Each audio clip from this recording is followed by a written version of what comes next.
அரசியலாக்கணும், திமுகவை எதிர்த்து பேசினா பாஜக ஜாலியாவாங்க, பாஜக சந்தோஷமாவாங்க. ஒரு பாஜகவின் பி டீம் எப்படி செயல்பட வேண்டுமோ 10 பொருத்தமும் பக்காவா தாவேகா தலைவர் விஜய்க்கு இருக்கிறது நான் இது மூலமாக பார்க்கிறேன். திமுக காலி பண்ணணும்னு நிறைய பேர் வந்தாங்க. 2014 மாற்ற முன்னேற்றம்லாம் வந்தாங்க. இன்னைக்கு எதுல மாற்றம், எதுல முன்னேற்றம் அப்படின்னு நீங்க தொலைக்காட்சியில பார்த்து நீங்களே தெரிஞ்சுக்கலாம். பைட் நியூஸ் பார்வையாளர்களுக்கு வணக்கம். நான் நெடுமாறன். இன்றைய நம்ம நேர்காண சிறப்பு விருந்தினர் திமுகவின் தலைமை கழக பேச்சாளர், அதாவது இந்த பேர் சொல்லணும்னு வச்சுக்கோங்க, தமிழ்நாடு ஃபுல்லாக இல்லை, வேர்ல்டு ஃபுல்லாக ஃபேமஸ் தோழர் ரஜினி அவர்கள். வணக்கம். அதாவது திமுக தலைமையில் இளம் பேச்சாளர் தான் நீங்கள் இருக்கீங்க. இன்னைக்கு இருக்க அரசியல் கட்டத்தில் நீங்கள் திமுகவோட இல்லை இந்த அரசியல் களத்தில் என்னெல்லாம் கற்றுட்டு இருக்கீங்க?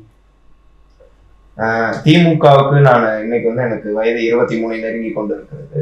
நான் 12 வயதில் இந்த மேடை ஏறணும் அப்படின்னு ஆசைப்பட்டு 12 வயசுல ஃபர்ஸ்ட் ஒரு பொதுக்கூட்டத்தில் போய் வாய்ப்பு கேட்டு பேசினான் தான் ரஜினி. தொடர்ந்து என்னுடைய அனைத்து களத்திலும் திமுக மேடை எப்பெல்லாம் கிடைக்குதோ அப்பெல்லாம் என்னோட மேடை பேச்சு எடுத்துட்டு போயிட்டு அங்கே பதிவு செஞ்சு வாகன பிரச்சாரம், தேர்தல் பிரச்சாரம் என்று படிப்படியாக வந்தால் தான் அந்த ரஜினி. படிப்படியா ஏன் திமுக மீது இவ்வளவு அளப்பரிய ஆர்வம் என்று சொன்னால், கொள்கை ரீதியாக இன்றைக்கு எந்த கட்சியுமே கிடையாது. ஒரு கொள்கை பிடிப்போட தேர்தல் அரசியலுக்கும் அப்பாற்பட்டு ஒரு கட்சி ஒரு கொள்கை பிடிப்போடு எப்பேற்பட்ட சிக்கல் வந்தாலும் சரி, எப்பேற்பட்ட இன்னல்கள் வந்தாலும் சரி, பிடித்த கொள்கையிலே கொள்கைவாதியாக வாழ்பவர்கள் தான் திராவிட முன்னேற்ற கழகத்தை சார்ந்தவர்கள். அதனால திமுக இன்னைக்கு ஒரு இந்திய நாட்டில் இல்ல, இந்த உலகத்திலே வியந்து பார்க்கக்கூடிய ஒரு அரசியல் கட்சியாக ஒரு மாநில கட்சி இந்த அளவுக்கு வளருமா என்று பலர் வியக்கக்கூடிய அளவிற்கு இன்னைக்கு திமுகவுடைய வளர்ச்சி இருக்கிறது. அதனால இந்த திமுகவில் இருப்பதற்கு நான் ரொம்ப பெருமைப்படுறேன். திமுகவினுடைய எங்களுடைய அடுத்த கட்ட தலைவராக இருக்கக்கூடிய மாண்புமிகு துணை முதல்வர், எங்களுடைய இளம் தலைவர் அண்ணன் உதயநிதி ஸ்டாலின் அவர்களை அடுத்த வருங்காலமாக நாங்கெல்லாம் நினைவுல வச்சு அதற்கான வேலைகளை இன்னும் திமுக ஸ்ட்ராங் பண்ணி, எங்களை போன்ற இன்னும் இளைஞர்கள் திமுக நோக்கி ஏற்கனவே வர ஆரம்பித்து விட்டார்கள். இன்னும் வலிமைப்படுத்தி இந்தியாவில் அல்ல உலகத்திலே ஒரு சிறந்த மாநில கட்சியாக உயர்த்துவதுதான் என்னுடைய ஒரே நோக்கம். அதனாலதான் திமுக நீங்க இப்படி கொள்கையாளர் அரசியல் சொல்றீங்க. ஆனா இப்ப சில பேர் பார்த்தீங்கன்னா அந்த வாரிசு அரசியல் அதிகமாக தென்படுது அப்படிங்கும் போது கஷ்டப்பட்டு உழைக்கிற அந்த உழைப்பாளர்களுக்குல அங்கீகாரம் கிடைக்கும். யார் சொல்ற வாரிசு அரசியல்? பெரிய பேச்சாளர்லாம் சொல்றாங்கன்னு வச்சுக்கோங்க. எந்த கட்சியை சார்ந்தவர்கள்? இது நாம் தமிழர் இருக்கட்டும், ஏடிஎம்கே இருக்கட்டும், பிஜேபி, ஏடிஎம்கே வாரிசு அரசியல் என்று சொன்னால் மிதுன் யாரு? கட்சிக்கு நடத்தப்படுகிற உங்கள் கட்சிக்கு போகிற பயணம் அது. அந்த பேருந்து யார் பேர்ல வாங்கியிருக்காங்க? அது தன்னுடைய அப்பாவுக்காக. மிதுன் பேர்ல அப்பா பிள்ளைன்ற உறவு வேற.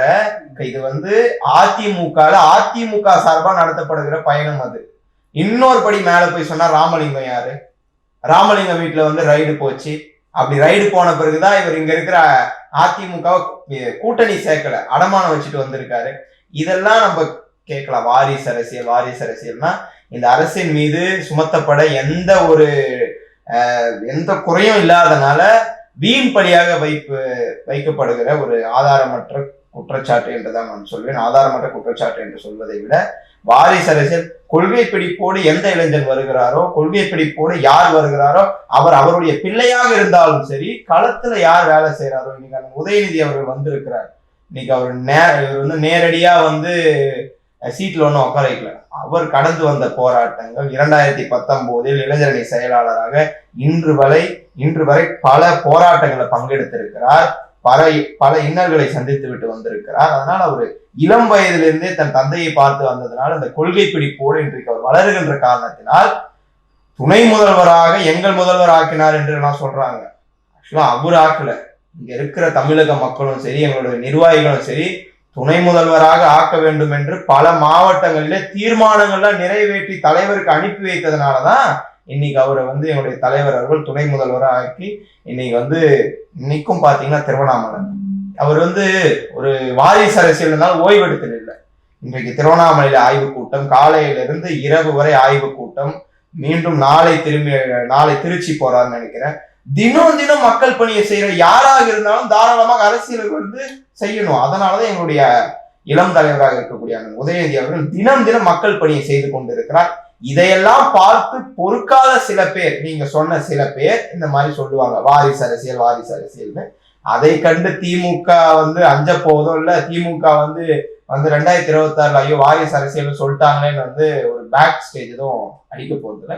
எங்களுடைய பணி இன்னும் தீவிரப்படுத்த போகிறோம். எங்களுடைய பணி 2026 நெருங்க நெருங்க 200 இலக்கை நோக்கி ஓடுகிறோம். இது 234 கூட மாறக்கூடிய வாய்ப்பு இன்றைக்கு ஏற்பட்டிருக்கு.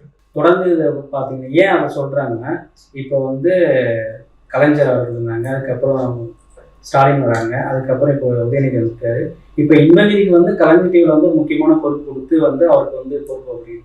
ஸோ ஒரு திமுக சார்ந்த ஒரு சேனலுக்கு இன்பநிதியை பொறுப்பாளராக உட்கார வைக்கிறது சாத்தியமா அப்படின்னு எல்லாரும் சில கேள்விகள் இருப்பாரு. ஸோ அந்த கேள்வி தான் நான் கேட்கிறேன். தலைவர் கலைஞர், தளபதி, இன்றைக்கு அண்ணன் உதயநிதி அவர்கள் என்றெல்லாம் சொன்னீர்கள். தலைவர் கலைஞர் அவர்கள் அவர் முதலமைச்சராக இருந்த காலகட்டத்திலும் சரி, அதுக்கு முன்பாகவும் சரி, தலைவருக்குரிய இன்றைய தலைவராக இருக்கக்கூடிய தளபதியார் அவர்கள் எப்படி அரசியலுக்குள்ள வந்தார் நீங்க பார்க்கணும். ஒரு மிசா எனும் சட்டத்திலே கைது செய்யப்பட்டு 1 வருஷ காலம், கல்யாணம் ஆகி ஒரு 8 மாசம் கூட இல்லை, 1 வருஷ காலம் சிறையில இருந்து அவர் பட்ட சித்திரவதைகளை எல்லாம் நாம் வார்த்தையால் வர்ணிக்க முடியாது. அன்னைக்கு சீரிப்பா இந்த சிட்டி பாபு மட்டும் இல்லை என்றால் இன்றைக்கு நாம் தலைவரை பார்த்திருக்க முடியாது. அப்படிப்பட்ட இன்னல்களை எல்லாம் சந்தித்து விட்டு ஒரு போர்க்களத்திலே ஒரு சிறை கைதியாக மிசா சட்டத்திலே கைது செய்து சிறையில இருந்து அப்படிப்பட்ட ஒரு தலைவராக வெளியே படிப்படியாக வந்தவர். அவர் முதலில் சட்டமன்ற உறுப்பினர், அதன் பிறகு உள்ளாட்சித்துறை அமைச்சர், மேயர், அதற்கு பிறகு பொருளாளராக இருந்திருக்கிறார், நம்முடைய இளைஞரணி செயலாளராக இருந்திருக்கிறார், செயல் தலைவராக இருந்திருக்கிறார், தலைவராக இருந்து இன்றைக்கு முதல்வராக தன்னுடைய உழைப்பால் வந்தவர். அது போலதான் இன்றைக்கு இருக்கக்கூடிய அந்த உதயநிதி ஸ்டாலின் அவர்களும்.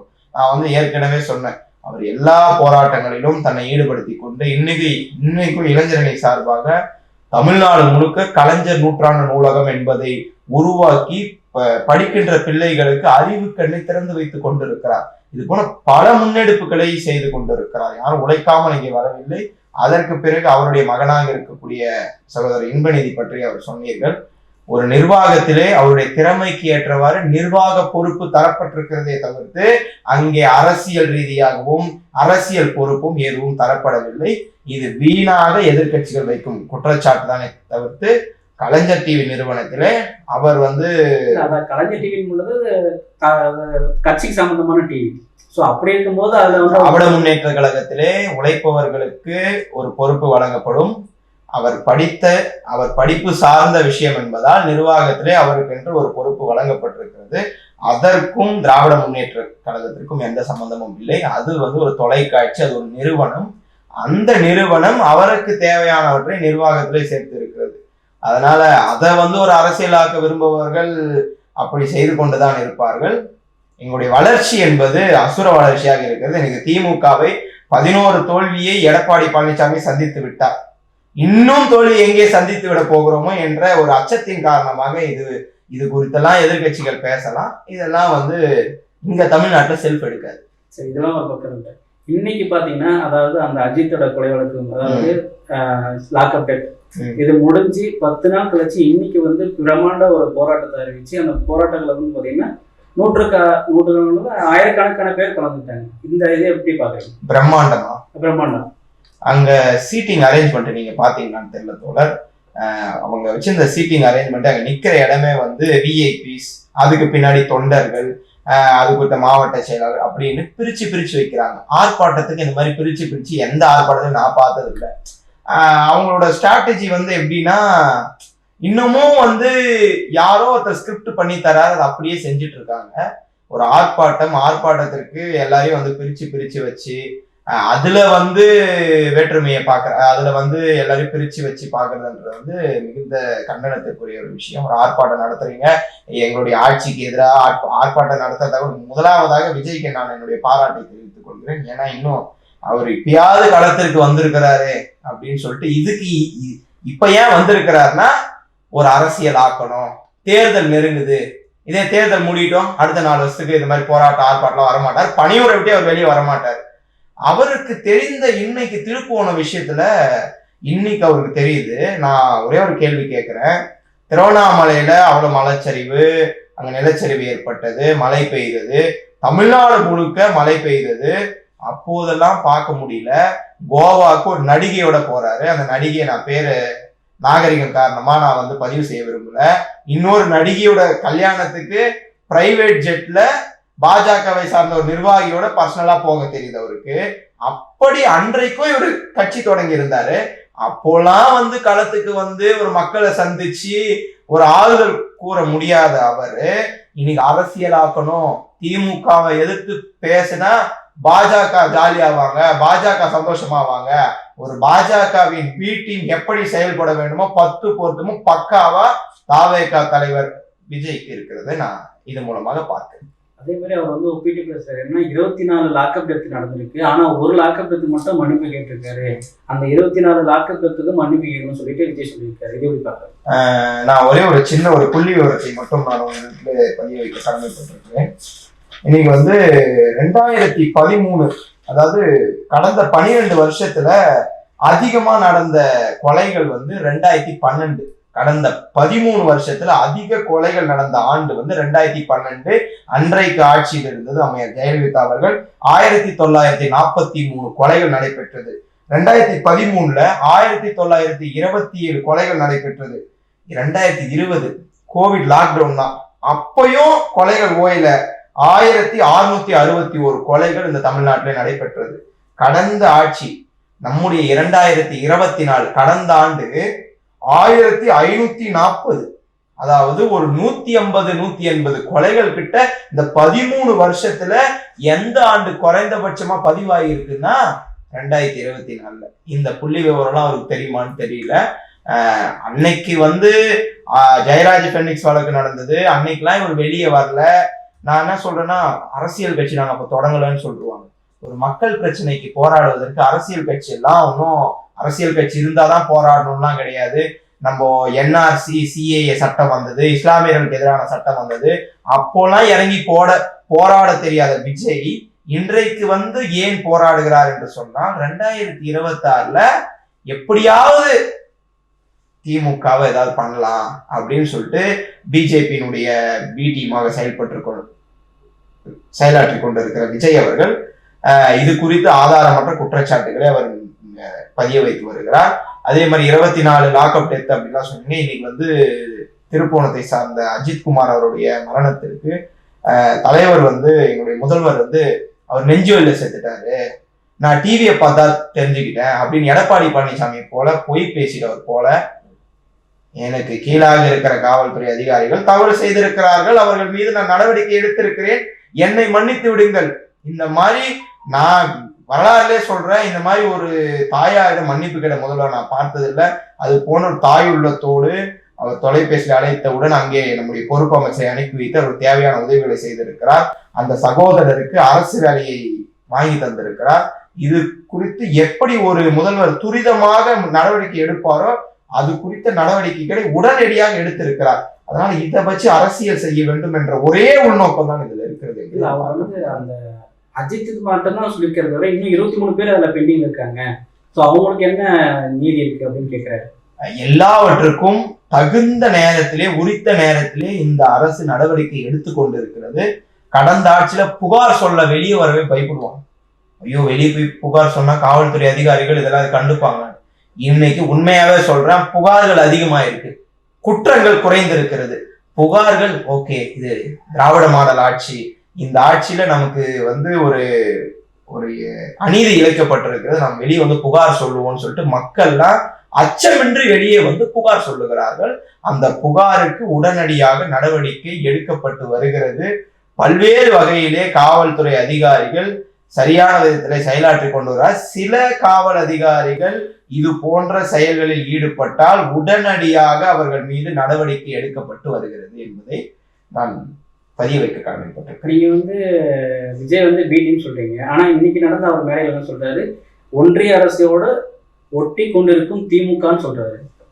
ஒன்றிய அரசை விட ஒன்றிய அரசோட ஒட்டி கொண்டிருக்கும் திமுக, அது மக்களுக்கு தெரியும். இன்னைக்கு ஓரணியில் தமிழ்நாடு என்று ஒன்றிய அரசுக்கு எதிராக இந்தியாவிலேயே முதல் குரலை எழுப்பி இன்னைக்கு ஒன்றிய அரசுக்கு எதிராக ஓரணியில் திரளாமா திரளலாம் வாங்கன்னு இன்னைக்கு உறுப்பினர் சேர்க்கை இன்னைக்கு நிறைவேற்றி கொண்டு வர 75 lakhs முடிஞ்சிருச்சு. இந்த 45 நாள்ல 3 கோடி 4 கோடி உறுப்பினர்களை நாங்க சேர்க்க இருக்கிறோம். அதனால இது அதுதான் அவருடைய நோக்கம் என்பது ஏதாவது குற்றம் சாட்டணும். நான் ஸ்டேஜ் போட்டேன், மேடை போட்டேன், ஏதாவது பேசணும்ல, எதையாவது பேசிட்டு போறேன். அதுல நான் பார்த்தேன் நீதி வேண்டும் நீதி வேண்டும், அது ஒரே நீதி வேண்டும் நீதி வேண்டும் கேட்கிறார். இந்த நீதிய அவர் பல ஆண்டு காலமாக என்ன பணிவுல தூங்கிட்டு இருந்தாரா? எவ்வளவு செயல்கள், எவ்வளவு 12 பேரை சுட்டு கொண்டாங்க ஸ்டெர்லைட் ஆலையில, அப்பெல்லாம் எங்க போயிருந்தாரு? அப்போ ஒரு அறிக்கையாவது விட்டாரா? இவர் மக்கள் பிரச்சனையை குறித்து இவர் பார்த்து கொண்டிருக்கிற ஒருவர் என்றே சொல்லலாம். மக்கள் பிரச்சனை மீது ஒரு விழிப்போடு இருக்கிற ஒரு தலைவர் என்றே வைத்துக் கொள்ளலாம். இத்தனை ஆண்டுகளா எங்க போயிருந்தாரு? அதிமுக ஆட்சியில் எங்க போயிருந்தாரு? எவ்வளோ செயல்கள்லாம் நடைபெற்றது, அப்பெல்லாம் எங்க போயிருந்தாரு?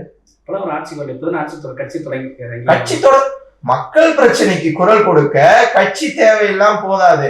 அண்ணா அவர்கள் திராவிட முன்னேற்ற கழகத்தை தொடங்குவதற்கு முன்பிருந்தே மக்களுக்குரிய போராட்டங்களில் ஈடுபட்டு வந்ததனால்தான் அதற்கு பிறகுதான் திராவிட முன்னேற்ற கழகத்தை நிறுவினார். அதனால ஏதோ திமுகவின் மீது நம்ம திமுக எப்படியாவது பண்ணணும், திமுக எப்படியாவது காலி பண்ணணும், ஒன்னுதான் சொல்றேன். திமுக காலி பண்ணணும்னு நிறைய பேர் வந்தாங்க. 2014 மாற்ற முன்னேற்றம்லாம் வந்தாங்க.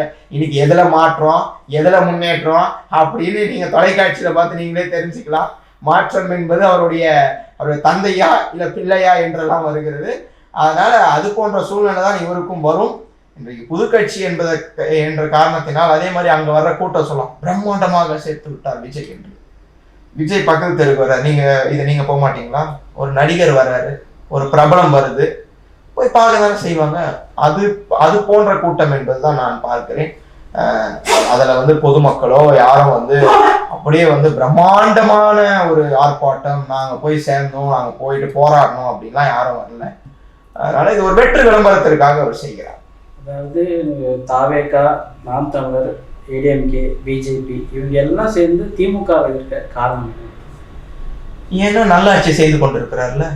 இன்னும் இந்த நல்லாட்சி தொடர்ந்துச்சுன்னா மக்கள் கிட்ட நல்ல பேர் வாங்கிடுவார்ல. நல்ல பேர் இது வாங்கிட்டா இன்னும் 20 வருஷம் 30 வருஷத்துக்கு திமுக ஆட்சி கட்டில இருந்து இறக்கவே முடியாதுல்ல. அதனால இப்ப ஏதாவது ஒரு மேஜிக் பண்ணி நம்ம ஏதாவது பண்ணலான்னு பாக்குறாங்க. அந்த அளவுக்கு இன்றைக்கு வளர்ச்சி தான். இன்னைக்கு தொழில்துறையில எடுத்துக்கிட்டா வளர்ச்சி, கல்வித்துறையில எடுத்துக்கிட்டா வளர்ச்சி, மருத்துவத்துறையில மருத்துவ எண்ணிக்கையில இந்தியாவிலே முதன்மை மாநிலம் தமிழ்நாடா இருக்கு. எல்லா இடத்துலயும் முன்னேறி கொண்டு வருகிறது தமிழ்நாடு. அதனால அதை பார்த்து அவங்களுக்கு சகிக்க முடியல. அதே மாதிரி எடப்பாடி பழனிசாமி நிறைய கருத்துக்களை அவருடைய ஒரு பயணம் தொடங்கிடுறாரு, பேர் கூட எனக்கு தெரியல. அந்த பயணத்துல நிறைய அப்படியே சொல்றாரு, குடும்ப ஆட்சியை ஓரம் கட்டணும், நிறைய தினம் அவரு 10 ஆண்டு காலமா என்ன செஞ்சுன்னு சொல்லுங்க. அதை சொல்ல மாட்டுறாரு. 10 ஆண்டு காலமா அவர் ஒண்ணுமே செய்யல. இப்ப அதாவது மூச்சுக்கு 300 முறை சொல்லுவாங்களே, ஸ்டாலின் இதை செய்கிறார், இதை குறைவாக சரி, எல்லாமே ஆதாரம் இல்லாத ஒரு குற்றச்சாட்டு. எல்லாமே ஏதோ பேசணுன்றதுக்காக பேசிட்டு இருக்காரு. அதே மாதிரி பயணத்தை எடுத்துக்கிட்டீங்கன்னா, நம்ம திராவிட முன்னேற்ற கழகத்தின் தலைவராக இருக்கக்கூடிய இன்றைய முதல்வர் அவர் போறாருங்க, ரோட் ஷோன்னு சொல்லி எல்லாருக்கிட்டையும் மக்களை எளிமையா சந்திக்கிறாருங்க போயிட்டு. ஆனா இந்த சைடு எடுத்துக்கோங்க, அவர் எட்டி பார்த்தாவே கழுத்து வலிக்கும். அவ்வளவு பெரிய பேருந்த மேல நின்றுட்டு நேத்து பார்த்த ஒரு பேட்டி, அதிமுக நிர்வாகி ஒருத்தர் எங்களை பார்த்து ஏதாவது பேசிட்டு போவாருன்னு பார்த்தங்க. பொதுச் செயலாளர் வந்திருக்காரு, அவர் வந்தாரு, பேசினார், போயிட்டாருங்க அப்படின்றாரு. அதாவது மக்கள் கிட்ட போய் மக்கள் கிட்ட கை கொடுத்தோ மக்கள்கிட்ட நேரடியா போய் சந்திக்கக்கூடிய இடத்துல இருக்கிற அவரு டாப்ல நின்று பேசிட்டு மக்களே அணுக முடியாத இடத்துல எதிர்கட்சி தலைவரா இருக்கிறப்ப இப்போ இப்படி இருக்காரு. நேற்று முன்தினம் சொல்லியிருக்காரு 2026க்கு பிறகு உங்களுக்கு 1000 ரூபாய் நிறுத்திடுவாங்க அப்படின்னு. அப்ப அவரே வாக்குமூலம் தந்திருக்கிறார். 2026 மீண்டும் திராவிட முன்னேற்ற கழகத்தின் ஆட்சி தான் உதயமாகும் என்று. கருத்துல